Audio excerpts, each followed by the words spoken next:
महाराज उस समय 105 नई नई धोती रख दिए थे, कौन किनको रोक पाएगा। सबका अपना अपना अलग ही श्रद्धा प्रेम था। नमरी, पंसोइया, 1000 टकिया कितना फेंक रहा था, प्रशासन रोक रहे थे, फिर भी नहीं मानते थे। अंतिम चढ़ौआ, अंतिम दान समझ करके लोग चिता में रख रहे थे। कितना साकल, टीना का टीना घी पहाड़ जैसा हो गया था। आप सोचिए जरा सा। जब अग्नि प्रज्वलित की गई तो बड़ा बेग से उतना टीना का टीना घी, सूखी सूखी लकड़ी, 105 धोती, अग्नि बड़ा बेग से प्रज्वलित हुई थी। और जानते हैं, एक दो आदमी की बात नहीं है, लाखों करोड़ों की भीड़ थी। और सब धोती, लकड़ी, साकल सब हटाते हुए गुमाज हाथ बाहर किए थे और सबको हाथ हिला करके आशीर्वाद किए थे। इसीलिए मैं कह रहा था कि जो शरीर छोड़ने के बाद कई दिन व्रत में रहे और फिर भी ये पावर रखते हैं भक्त को आशीर्वाद करने का, सत्संगी को आशीर्वाद करने का, कैसा गुरु खोजते। लोग बोलते कि कल युग में वैसा है ये नहीं है, कैसा चाहिए। इस तरह के और कौन संत हुए हैं। हम लोग पढ़ते थे कोर्स में, होनहार बिरबान के होत हैं चिकने चिकने पात। कहते हैं कि गोस्वामी तुलसीदास जी महाराज जब जन्म लिए थे तो 32 दांत मौजूद थे और मुख से राम शब्द का उच्चारण किया था, इसलिए उनका बचपन का नाम राम बोला था। आज भी जीवनी में पढ़िए, बच्चा जन्म लेता था, कौन बच्चा राम बोलता है। माँ बहनों को पता है कि कितने बच्चे के जन्म में आप लोग शामिल होंगे, लेकिन क्या मुंह से राम शब्द का उच्चारण करते हैं। 32 दांत है रहते हैं, लेकिन गोस्वामी तुलसीदास जी महाराज को 32 दांत मौजूद थे और मुख से राम शब्द का उच्चारण किए थे। तो लोग अद्भुत संत मानते हैं। लेकिन हमारे गुरुमा जब जन्म लिए थे तो 7 जटा लेकर के जन्म लिए थे। और जटा ये तो योगी का पहचान है, इसलिए इनके परिवार के लोग घबरा गए। बच्चा जन्म लेता है तो कई ठो जटा रहता है, लेकिन हमारे गुरुमा को 7 जटा। तो लोग, पारिवारिक लोग जटा हटाने में लग गए कि तू योगी कैसे बनेगा, जटा ही नहीं रहने देंगे। कहावत लोग बोलते, न रहे बांस न बजेगी बांसुरी, तो जटा ही हटा दिया जाए। क्या किया, तेल, ये साबुन शैम्पू लगा करके, तेल लगा करके, कंघी मार मार करके, एक एक बाल अलग अलग करके पूरा झाड़ के तैयार, और मुस्कुरा रहे कि अब तू जोगी कैसे बनेगा। लेकिन ये तो विलक्षण संत थे। रात में जब सोते हैं ना, सुबह देखने के लिए जाते हैं। गुरुमाज बच्चे थे, जब सोते हैं सब रात में तो सो जाते, सुबह देखते हैं उठ करके कि देखो योगी का क्या हाल चाल है। तो रात भर में 7 जटा बन करके तैयार। आश्चर्य की बात है कि नहीं। और एक दिन की बात नहीं, कई दिन लगातार प्रयास किया, लेकिन ऐसे महापुरुष का जटा नहीं हटा पाए। तो विलक्षण संत नहीं बुझाता है कि जटा हटाने वाले हार खा गए, लेकिन ऐसे महापुरुष की हार नहीं हुई। तो ये भक्ति की बात जो है और संत सदगुरु की दया एक जन्म की नहीं, ये जन्म जन्म की है। भक्त अगर भक्ति में पूर्ण नहीं हो पाते हैं, संत सदगुरु से प्रेम है, दोस्ती है, अगर एक जन्म में पार नहीं हो पाते हैं, दोबारा जन्म लेते हैं, तो उनके लिए पुनः गुरु को यहाँ फिर से आना पड़ता है उनके उद्धार के लिए। तो दोस्ती, गुरु और शिष्य की दोस्ती जन्म जन्म की होती है। संसार में इस तरह की कोई दोस्ती नहीं है। संसार की हर दोस्ती कच्ची होती है। बेटा बाप की दोस्ती कच्ची है, भाई भाई की दोस्ती कच्ची है, ससुर दामाद की दोस्ती कच्ची है, पति पत्नी की दोस्ती कच्ची, भलो लोग कहा देते हैं।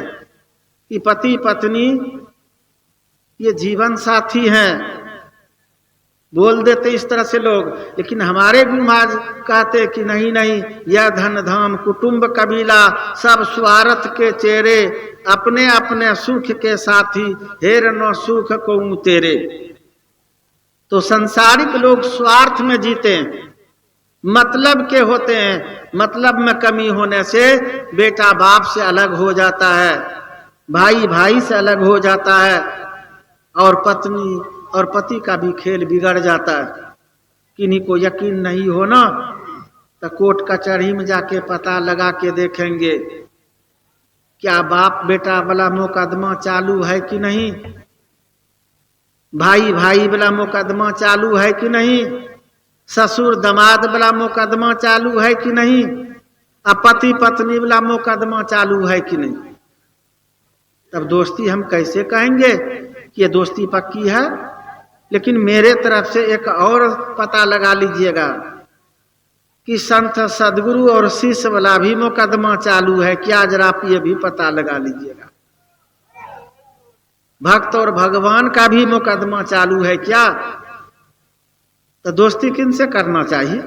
हमारे गुरु महाराज कहते हैं, गुरु ही तू है, गुरु पीतू है, गुरु ही जीव के मीतू है, गुरु सम को नहीं दूजा, जो जीवों को उद्धारा है। गुरु के समान कोई होंगे। और यही कारण है कि कबीर साहब कह दिए, तीन लोक नवखंड में गुरु ते बड़ा ना कोई, करता करे ना कर सके, गुरु करे सो होय। हमारे गुरु महाराज कहते कहते नीचे पंक्ति में कह दिए, गुरु की नित कर पूजा, जगत इन सम नहीं दूजा, में ही को आन नहीं सूझा, फकत गुरु ही आधारा है। तो गुरु और शिष्य की दोस्ती, ये दोस्ती पक्की होती है, ये दोस्ती टूटने वाली नहीं है। गुरु चाह लेते तो एक बार एक जन्म में ही पार लगा देते हैं। अगर भक्त अनुकूल नहीं होते हैं, आदेश का ठीक ठीक पालन नहीं करते हैं, किसी कारण बस नीचे गिर जाते हैं, गुरु सीढ़ी ते उतरे शब्द बिहु ना होय, ताको काल घसीटिए राखी सके ना कोई। तो कहाँ जाएगा, नरक। जिनको गुरुए नहीं है तो नरक से कौन निकालेंगे। जिनको गुरु है तो आशा भरोसा है, गुरु तो नरक से भी निकालते हैं। ब्रह्मानंद स्वामी जी महाराज की वाणी में पढ़िए, गुरु बिना कौन सहाई नरक में। अगर भटक करके नरक चले गए तो कौन मददगार होंगे, कौन बाहर करेंगे। ऐसे तो सच्चे गुरु के पक्के भक्त पक्के सत्संगी नरक नहीं जाते। अगर पद भ्रष्ट हो जाते, गुरु वचन का उल्लंघन करते हैं, तब हो सकता है कि वो नरक भटक के जा सकते हैं। लेकिन तब भी गुरु में सामर्थ्य बल है, पावर है, उनको नरक से भी निकाल देते।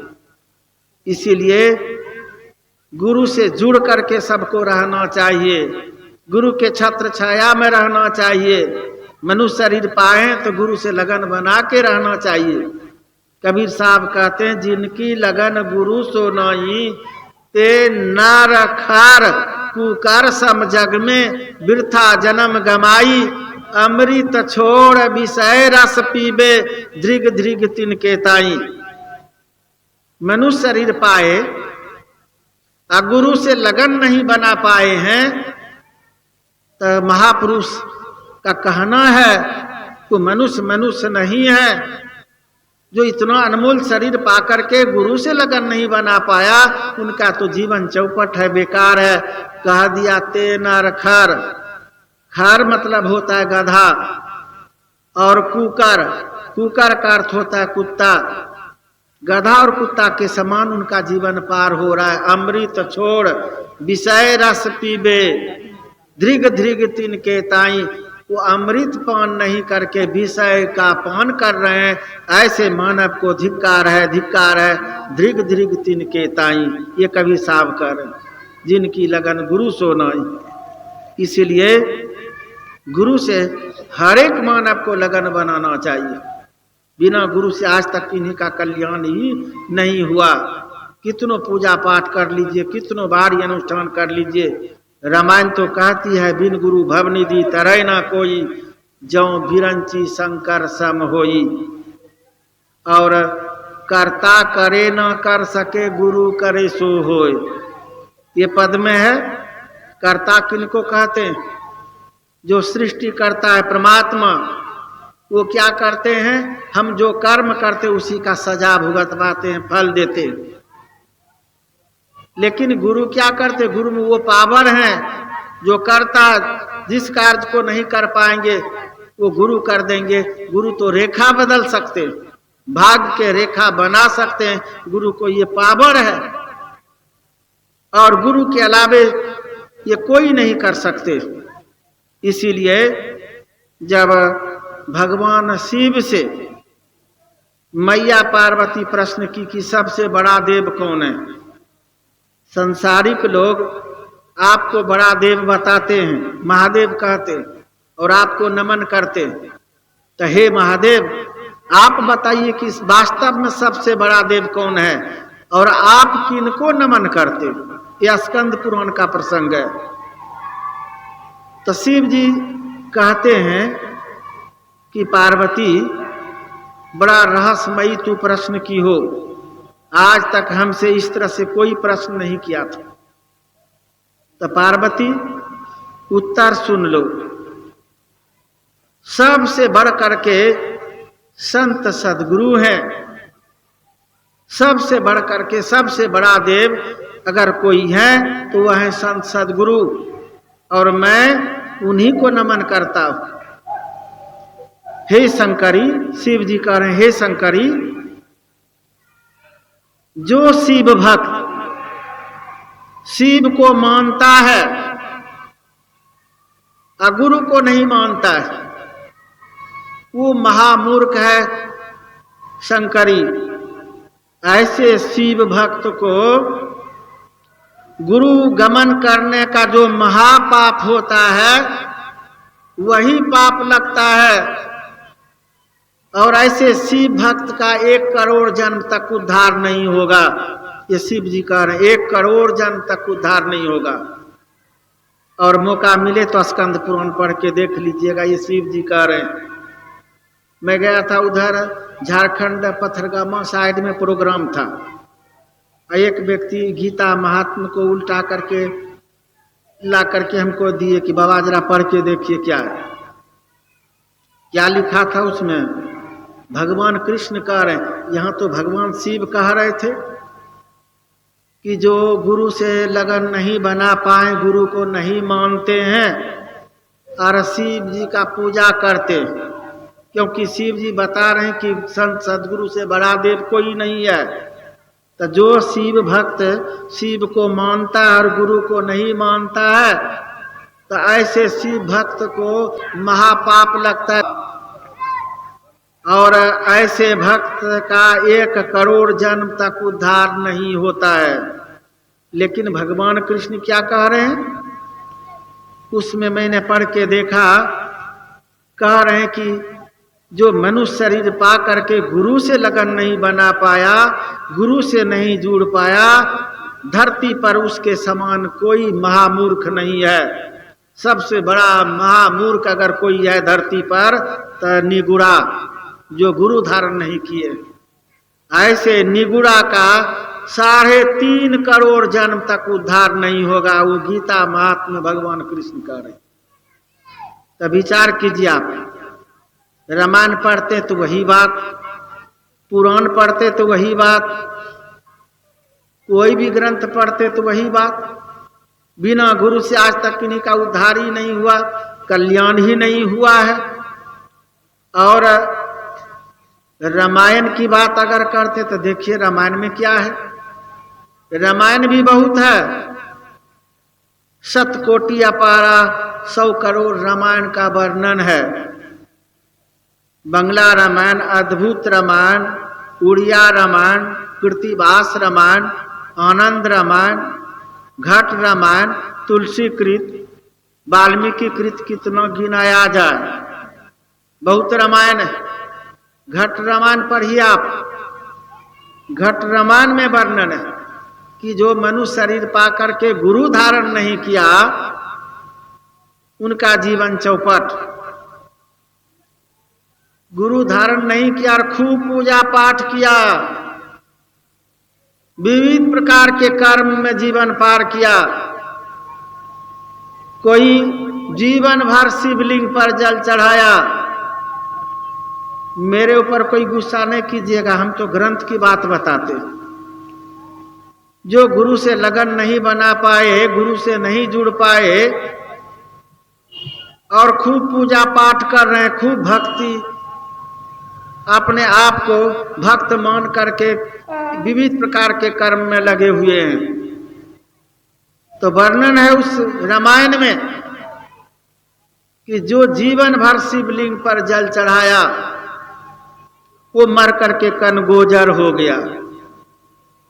जो जीवन भर पीपल वृक्ष में जल चढ़ाया, कोई जीवन भर तुलसी पौधा में जल चढ़ाया, कोई एकादशी व्रत किया, गुरु धारण नहीं किया और इस तरह से जीवन पार किया, किसी का रिजल्ट बढ़िया नहीं।